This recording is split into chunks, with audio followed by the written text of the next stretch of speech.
கர்த்தருடைய நாமம் மகிமைப்படுவதாக. இன்றைக்கு நாம் தியானிக்க போகும் பகுதி சங்கீதம் 46 அதன் 10ஆம் வசனம். நீங்கள் அமர்ந்திருந்து நானே தேவன் என்று அறிந்து கொள்ளுங்கள். ஜாதிகளுக்குள்ளே உயர்ந்திருப்பேன், பூமியிலே உயர்ந்திருப்பேன் என்று கர்த்தர் உங்களை பார்த்து சொல்லுகிறார். இந்த நாளிலும் கர்த்தர் உங்களை பார்த்து கேட்பதென்ன? நீங்கள் அமர்ந்திருந்து நானே தேவன் என்று அறிந்து கொள்ளுங்கள். எத்தனையோ காரியத்தில் நீங்கள் முயற்சி எடுத்து தோற்று போயிருக்கலாம். எவ்வளவோ விஷயத்தில் நீங்கள் பிளான் பண்ணி எல்லாம் நடத்தியிருப்பீங்க.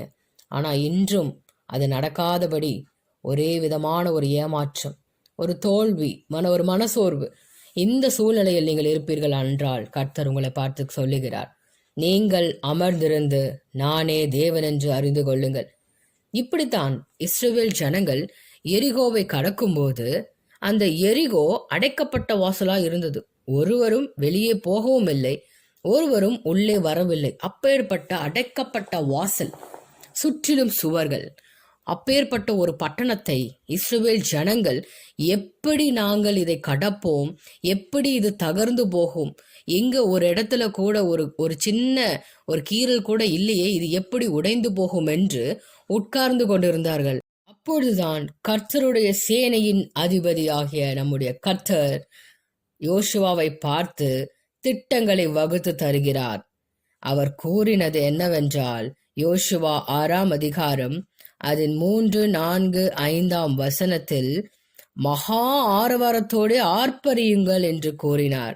அப்பொழுது பட்டணத்தின் அலங்கம் இடிந்து விழும் என்று கூறினார். ஆர்ப்பரியுங்கள். இந்த நாட்களில் உங்களுடைய தேவைகள் சந்திக்கப்பட, உங்களுடைய பலவீனங்கள் மாற, உங்களுடைய பிரச்சனைகள் நீங்க, நீங்கள் தேவனை இடைவிடாமல் ஆராதியுங்கள். அப்பொழுது உங்களுக்கு முன்பாக இருக்கும் இந்த எரிகோ இயேசு கிறிஸ்துவின் நாமத்தினாலே அது தகர்ந்து விழும். அதற்கு முன்பாக நீங்கள் அமர்ந்திருக்க வேண்டும். கர்த்தருடைய சமூகத்தில் அமர்ந்திருக்க வேண்டும். உங்கள் இருதயத்தை அமர்த்தி கர்த்தருக்கு முன்பாக தாழ்ந்திருக்க வேண்டும். உங்கள் சிந்தனைகள், உலாவிக் கொண்டிருக்கிற சிந்தனைகளை அமர்த்தி கர்த்தரிடத்தில் நீங்கள் சார்ந்திருக்க வேண்டும். மனுஷர் உங்களுக்கு விரோதமாக என்ன வேணாலும் சொல்லலாம். உங்களை பயமுறுத்தும் காரியங்கள் எவ்வளவு வேணா நிகழலாம். உங்களை எத்தனை பேர் வந்தாலும் பயமுறுத்தினாலும் கர்த்தருடைய நாமம் மாத்திரம் மகிமைப்படும் என்பதை நீங்கள் விசுவாசியுங்கள்.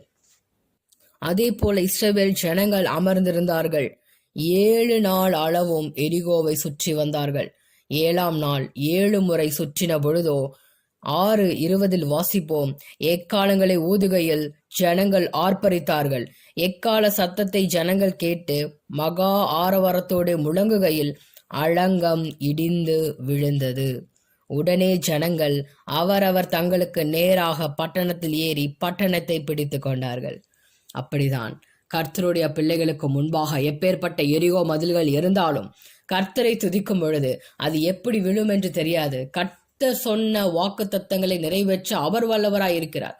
நாம் அதை சுதந்திரித்துக் கொள்ள கர்த்தருக்கு இடம் கொடுங்கள். உங்களுடைய மனதையோ மற்றவர்கள் சொல்வதையோ கேட்டு நீங்கள் நடவாமல் உங்கள் இருதயத்தை கர்த்தர் பட்சத்தில் சார்ந்திருக்கும்படிக்கு கர்த்தரையே நம்பிக்கையாய் கொண்டிருங்கள். கர்த்தர் வல்ல பெறும் காரியங்களை இந்த நாட்களில் உங்கள் மத்தியில் செய்வார். இன்றைக்கு உங்களை இம்மட்டும் பயமுறுத்தின எல்லா எரிகோவும் இன்றைக்கு தகர்ந்து விழும். கர்த்தர் உங்களுக்கென்று வாக்கு கொடுத்திருக்கிறார். அவர் பொய்யுரையாத தேவன், அவர் சர்வ வல்லமை உள்ள தேவன். நீங்கள் அமர்ந்திருந்து நானே தேவன் என்று அறிந்து கொள்ளுங்கள். இந்த வார்த்தையை கொண்டு கர்த்தர் உங்களோடு பேசுவாராக. கர்த்தருடைய 2ஆம் வருகைக்கு ஆயத்தமாவோம். ஆமேன், ஆமேன்.